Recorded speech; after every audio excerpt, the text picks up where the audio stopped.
Sometimes all it takes is a single book for you to know that this is an author for you. Something about their prose, their authorial voice, just the types of settings and characters and plots they employ, some mixture of all of the different elements of their writing coming together in a way that is perfect for the way your brain receives a story, and you know this is possibly going to be a new favorite author. So let's go through the list of authors that for me, after a single book, had me chomping at the bit to just immediately go and buy their entire back catalog.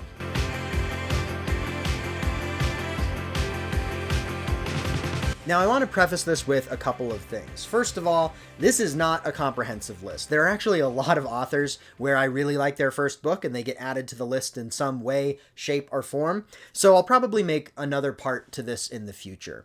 Another thing I'd like to say is that I'm going to try and narrow this list down by saying this has to be an author where I've only read one, maybe two of their books. The majority of their catalog is still ahead of me. So this isn't someone where I've read half of their books or I've read 7, 8 novels of theirs and I know I'm going to like books 9 and 10. This is going to be authors who I've just dipped my toes into the waters of their work. So it's enough that there's maybe still an element of risk. Maybe that 1 or 2 books was a one-off, maybe not. But I feel strongly that this is probably going to be an author that I really enjoy. I'm also not going to count series in the sense that if I have started a series and I like it, I'm not going to say that the rest of that series will count for this. However, if there is an author where I've read a book in their series and they have other works outside of that I now really want to read as well, that's fair game. Now that we've established the rules, let's go ahead and get into it. First, we're going to talk about Ken Liu, author of the Dandelion Dynasty, amongst quite a few other books and short works of fiction. He's also a very well-respected translator. He translated The Three Body Problem by Cixin Liu. So this guy has done a lot, actually. He's really incredible. But the first book of his that I read was The Dandelion Dynasty. This blew me away. This was my favorite fantasy read. Actually, I think this was just my favorite book across the board in 2023, which is when I read it. For some reason, I haven't continued the series yet. Not because it's not good. I'm just kind of all over the place when it comes to my reading. But I'm excited to get back to the series. But as I said, this is not a video about getting back to a certain series. So while the Dandelion Dynasty is a high priority amongst Ken Liu's back catalog, he also has some other works of fiction. Now, I am in the middle of The Paper Menagerie, which is a collection of short stories, and this is also brilliant. So I've read like almost 2 works by him at this point. I guess I also read Three Body Problem, but he didn't write that, he just translated it. So I've read almost 2 entire works by Ken Liu, 1 full novel and a collection of short stories. And I think that's enough to feel very confident that he is an author that is absolutely for me. He's got this incredible sense of realism in a way that pulls from history, but also feels kind of up close and personal. He somehow maintains like distance from his characters, like a work of history or like a lot of sci-fi does, but he also kind of somehow makes it feel personal at the same time. I don't really know how to describe it, but it's quite incredible. Like there's a lot of emotion that he manages to get from me, despite the fact that his works often are a little bit, I don't know, omniscient or at least more distanced than a lot of modern day like fantasy sci-fi where you're much more closely tied to a character's point of view. I don't know about this for all of his novels, but for what I've read so far, that feels somewhat true. I also feel like he's really smart and he knows a lot about like technology and engineering. He clearly enjoys those topics and does a fair amount of research on them because many of his stories, especially like his sci-fi stories, but even his fantasy, kind of tends to tie into technologies and how they interact with cultures and how those technologies might be used in a way that shapes and changes humanity, which is what a lot of good sci-fi and speculative fiction does. Ken Liu's very good at that. And in some of his short stories, he's even like citing sources for various technologies that he's exploring. It's quite good. I highly recommend, if you just want to try a few different works of him, like pick up The Paper Menagerie and read 3, 4, 5, 6 of his stories, you're pretty quickly going to probably really like him. I can't imagine not liking his work.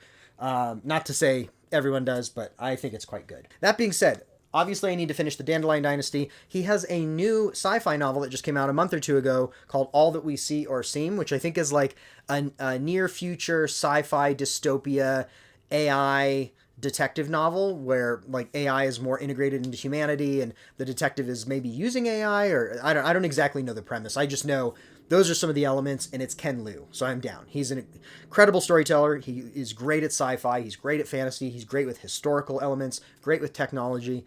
I think I've gushed enough, but you get the point. Even just having read these 2 books, this is an auto-by-author, but beyond an auto-by-author, this is someone where I know I am going to read everything that he's written over time. Next up is Paolo Bacigalupi. I've only read 1 novel by him. I read Nivola last year. This is an epic political adult fantasy novel, kind of in the line of Game of Thrones in terms of like how much politics there are and some of the intensity and brutality, I think is kind of on par with that. Although this is a very different series in a lot of ways, but it's also kind of one of those fantasies where it takes inspiration from real history. Like this is set in kind of a pseudo Renaissance Italy setting, and there's a lot of, again, backstabbing and brutality and court intrigue. And there is a little bit of magic in this world, but it's fairly grounded for the most part. Like the magic elements are kind of light, kind of like Game of Thrones. So I think if you like A Song of Ice and Fire, it's worth trying this. Again, it's not exactly the same by any means, but it kind of hits some of those different elements. But beyond it being just a very captivating story with some really brutal scenes and some incredible twists and turns, like this took me for a ride. And by the end of it, I mean, I can't wait for the second book in this series because I really want to know what happens. But even just finishing this book,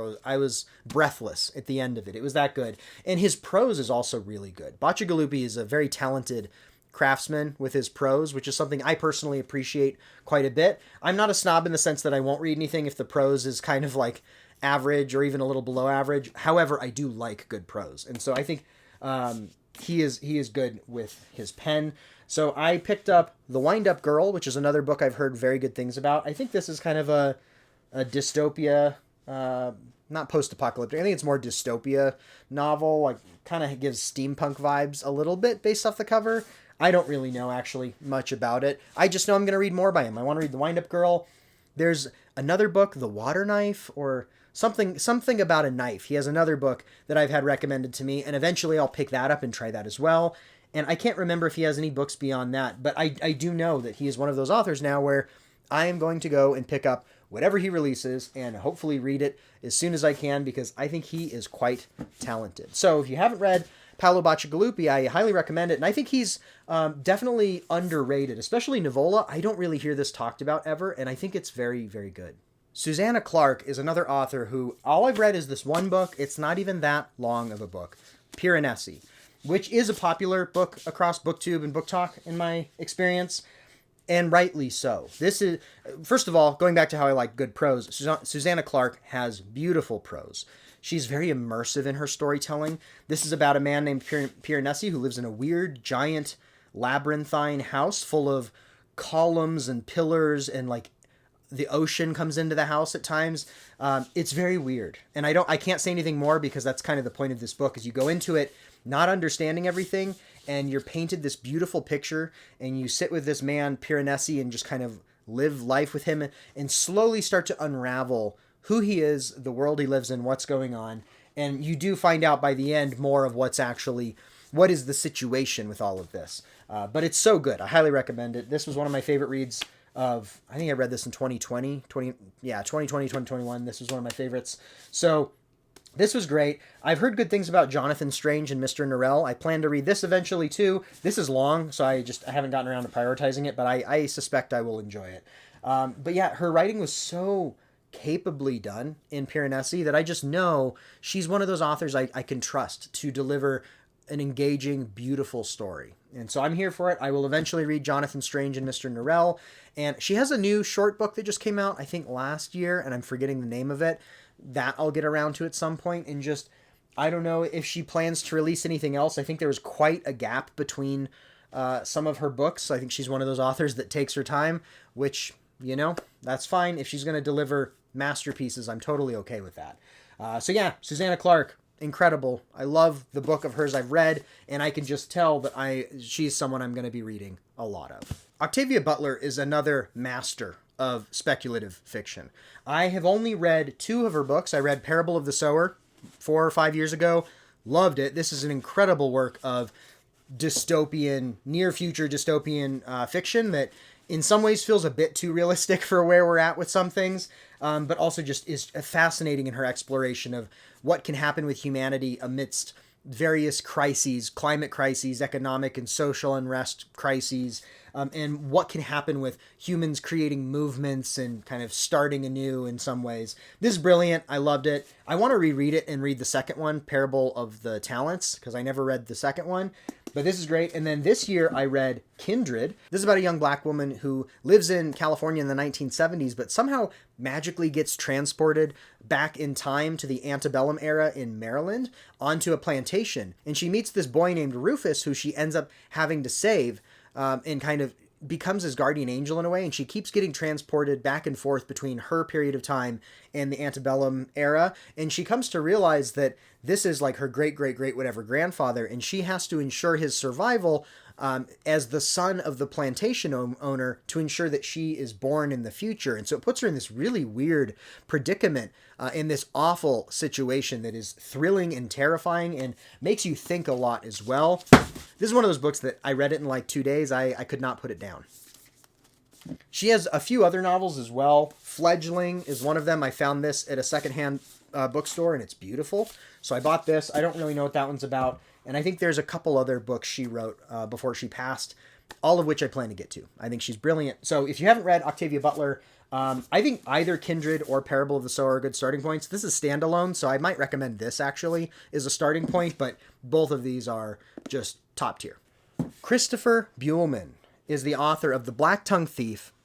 He also wrote The Daughter's War, which I think is a prequel to this book.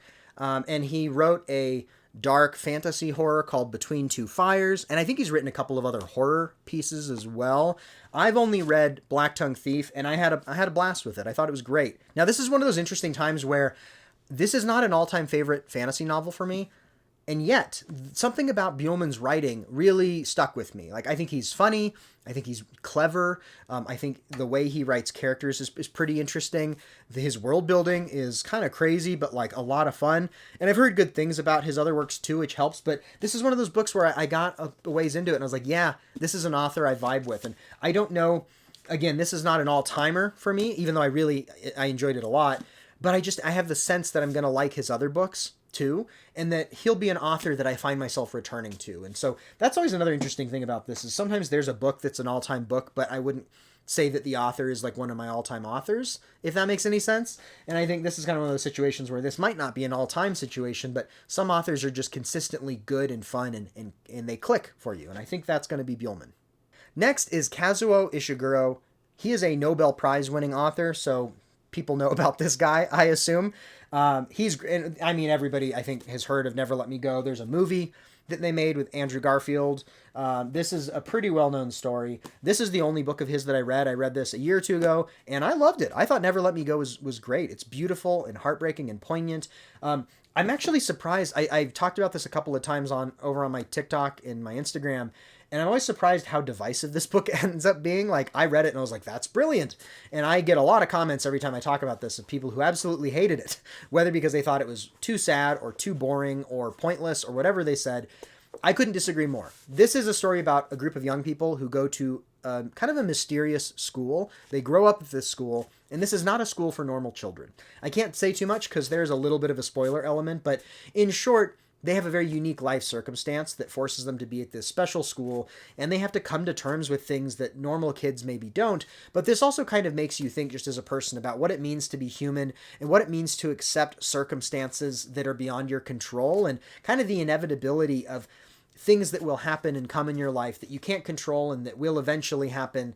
And you have to kind of enjoy, what you have with the people you love in the present and do your best to, cherish those moments. There's a lot to be said about accepting things that are beyond your control, accepting the temporality of things. And I think this book expresses that beautifully. It's melancholy. It is sad. Like, this book left me a little down.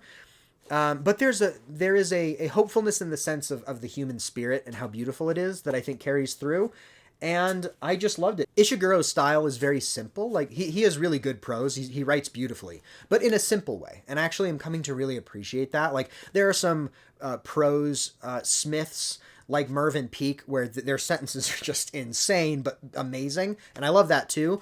But I also sometimes like when someone can use very just a minimal amount of wording to still convey not just a ton of meaning, but a ton of beauty with the meaning. And Ishiguro does that. There's a reason why so many people read his stuff and why he's as lauded as he is. And just this one book alone was more than enough for me to be sold on Ishiguro. So next up, I'm debating between either Clara and the Sun or The Buried Giant. Both of these sound intriguing to me. This is the one I've heard a lot about other than Never Let Me Go. It's about like a kind of an android AI companion, and it's from the AI robot girl's perspective, which sounds great. I love that type of a story. And then I think The Buried Giant is about an older married couple whose kids have grown and they're kind of going on one last adventure for some reason. I forget the reason why they have to go on this adventure. And this is kind of like a fairy tale from what I remember. So this sounds great too. This sounds a little more fantasy. This sounds a little more sci-fi. And I'm excited for both. I'm hoping to read both of these in the relatively near future because I loved Never Let Me Go. And just both of these sound so good. So yeah, Kazuo Ishiguro, he's an author that I love so far, and I have a pretty good sense that he's going to be an author whose works I go through and read all of them over time. Claire Keegan has written, I think, 3 novels to date, last I checked. Maybe it's more than that. I don't really know. But I've seen 3 of her novels at the store, and they're all tiny. These are, like, really short, like 100 pages. Like, you can literally read this in one sitting, no problem, which is kind of nice sometimes. Like, I read a lot of big epic fantasy books and big sci-fi books, and sometimes it's nice to get through something a little more quickly. This is not sci-fi. This is more literary fiction. Small Things Like These in particular is set in an Irish town in the 1980s, following a man who works as a coal merchant. And when he's delivering coal to the local convent in their small town one day, a young woman comes up to him kind of in distress, and he offers to help her. And as this coal merchant helps this young girl from the convent, he starts to uncover kind of a dark secret. But it's also a dark secret that is not completely unknown in the town. It's kind of one of those things where everybody knows maybe there's a problem, but no one's saying anything. And that's kind of the point of the story. Like, there's not much to spoil. Like, more happens, but really this is just a simple story of humanity and standing up for what's right and what it means to be a community and what it means to speak out against injustices. And Claire Keegan is another author, kind of like Ishiguro, where she writes very simply. The story's simple, the words are pretty simple, but she does it in a beautiful, poignant, impactful way. And I think one of the most impressive things about Claire Keegan is how she can get the emotions you'd get out of like a 500-page novel of investment, she will get out of 80, 90, 100 pages. It's pretty remarkable what she can do. So again, these are great palate cleansers because of how short they are. I plan to read, I think it's called Foster, is another one of hers that I've had recommended to me a lot. I'm hoping to get to Foster fairly soon as well. But yeah, if you haven't read Claire Keegan and you like a little bit of literary fiction or good prose or anything like that, you should check her out. I'm going to read the rest of her stuff over time. Another recent read of mine was Stoner by John Williams. This is another literary novel. It's about a man named Stoner who is born in the late 1800s, grows up fairly poor on a farm, and then as a teenager, he is able to go to college at the University of Missouri. And at the University of Missouri, he falls in love with teaching, with scholarship, with language, with poetry, and he decides to become a teacher himself. That's kind of it. A lot of people have talked about how this is a book that's not really about anything, which I think is a bit of a disservice. This is really a book just about a man's life, and it is very mundane. It's a lot of like mundane life moments, one after another, but in a way that is very honest and true and beautiful and bittersweet and heartbreaking and poignant. This will make you think a lot about how sometimes the simple things in life, those are really the elements of our life that we live and experience, and they matter so much to us and those immediately connected to us, even if no one else remembers us. Because that's kind of the point. It's like Stoner was never really anybody notable, and most of us aren't. And that's okay. We're still people. And that's why this is beautiful, is it's like Stoner's kind of a nobody. Even by the end of the novel, this isn't really a spoiler. It's like he's not like some great man lauded and remembered by everybody. He's just kind of an average dude. But most of us are. And that doesn't mean we're not valuable and that our life experiences don't have beauty and pain and melancholy and meaning. And that's, I think, ultimately what this book left me with. This is a pretty depressing book overall, I would say. This is another divisive one, too. Like, I've talked about this once or twice over on my other platforms, and I've gotten a lot of people love it, a lot of people hate it. So know that going into it. I loved it. And I think this really shows how in tune John Williams, not the composer, John Williams, the author, is with what it means to just live a normal, mundane life and how there can be beauty in that, and kind of sitting on the knife's edge between, is this meaningless or does this mean everything? And because of that, because of how much this has left me with, like I finished this probably a month ago, and I feel like I've thought about this book literally every day since then. I want to get to, I can't remember how many other books John Williams has. He has at least one more called Butcher's Crossing, which is a Western novel. I think he has a couple more. So I plan to go through and read Williams's other novels, starting with Butcher's Crossing, because this is just, I read this book and I was like, yeah, this is one of those authors that is just brilliant. And I got to read his stuff, Mark Z. Danielewski is a very famous author at this point for writing House of Leaves, which is a postmodern experimental horror novel. This is a very strange book, very cool. It's a story within a story within a story. It's about this weird house where the dimensions inside don't make sense with the laws of physics. Like, inside the house is somehow measures bigger than the outside of the house, and doors mysteriously appear, hallways appear where they weren't before. There's something existentially wrong with this house. And a young family moves into it and starts noticing these weird oddities that they get weirder and weirder and more terrifying. And so the father starts documenting it because he is a filmmaker, and so he starts filming their experiences at this house. And then we kind of jump out of that to a story where this other man named Zampano has found the tapes and written a document, like he'd written his own book about the tapes that he watched of this family in this house. And then he dies, and a man moves into his apartment and finds the document that this man Zampano was writing about these tapes that he watched of this family that lived in this house. So you're like multiple layers into it, which makes this kind of a complicated and weird read.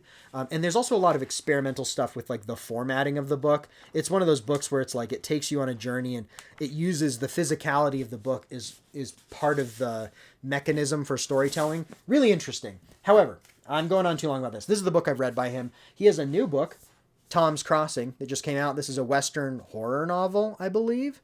Western thriller horror, something like that. And I've heard this also maybe is a little bit experimental, if not quite nearly as weird as House of Leaves. House of Leaves was so good, so interesting, so groundbreaking for me that I just knew anything else Danielewski releases, I'm going to read. And that, sure enough, that day came recently. Tom's Crossing just came out this year in 2025. I picked it up as soon as I could find it, and I don't know how soon I'll get to it because it's like 1,000+ pages, but I am excited to get to it because I think Danielewski's very talented, and I've heard good things about it. So I also don't know. I think he's written maybe one other thing. I'm forgetting now, but he's one of those authors where I plan to go through and try and read all of his stuff just out of curiosity, because this guy's brain is pretty interesting. Let's shift gears and go into horror for a minute with Tananarive Due. I discovered her in the past couple of years, and she is one of my favorite horror authors at this point. She is truly incredible. She sets such a dark and intense tone in her novels. Her work is thrilling. Her work is like just very immersive. And she does a good job of taking things that are horrifying both in kind of a supernatural sense, as well as things that are scary in more of a concrete real-world sense. An example of that is The Between, in which a man named Hamilton, he almost died when he was a kid, and his grandma saved him. And decades later, as a grown man, he starts having these weird dreams and is having trouble sleeping, and he starts to feel like maybe he was supposed to have died as a kid, and now death is coming for him because he was supposed to have died then. Like his tab is due, if it were. But in the middle of it, so that's kind of the supernatural element. Is there something going on? We're dealing with his insomnia and these weird dreams and these weird experiences he's having. At the same time, his family is dealing with a racist sociopath who is like sending them threatening letters and like stalking them and all sorts of stuff. And so there's like some real world stuff going on too. This is a thrilling ride. I blew through it. This was great. The other book of hers that I've read is The Reformatory. And this is a historical thriller horror fiction novel set in the 1950s, like Jim Crow South, about a young black boy who gets sent to this reformatory for an infraction that really wasn't even his fault. Like he stands up for his older sister who's being kind of accosted and harassed by one of the wealthiest landowners' sons one evening. And for standing up to this kid and kind of pushing him to the ground in defense of his sister, this kid gets sent to the reformatory, which is a really bad place and is pretty much exclusively black kids are sent there, they're treated horribly, and it speaks to the systemic racism that was still evident and still is, but was very much still evident in the 1950s. And it's one of those books where there are creepy things in this with like ghosts and supernatural stuff, and it is legit spooky, but the real horror comes from the things humans do to each other and the horrors inflicted upon the kids at this reformatory school. Brilliant piece of fiction. I loved this as well. So I'm excited to read the rest of her work. She has a book called The Good House, which I'm forgetting what this is about now, but I'm excited to read this. I haven't read that one yet. And she has some other books too. I'm forgetting the names of them, but she has a few other horror novels, speculative fiction novels, and she's just one of those authors where as soon as I read her first book, I knew this was going to be an author for me. I'm excited to read everything Tananarive Due does from here on out. All right, this video is getting pretty long already, so let's go ahead and end it there. I actually have more authors that came to mind as I was filming this, so maybe I'll make a part 2 eventually. But these are some of the authors that I immediately loved their work and knew they were going to be an author whose works I was going to continue to read and just pick up any book by them that I could. And maybe I'll do a one in the future of like favorite authors whose works I have read, most of them, because I feel like that's a little bit of a different list. But let me know, have you read any of these authors? And I'd love to hear your thoughts on any and all of them. But also, is there that one or two authors where the first book you were sold, this is going to be an author for me? Let me know in the comments. As always, it was great to hang out, talk books, and I'll be back soon with more fantasy, sci-fi, horror, speculative fiction content. Yeah, thanks for watching.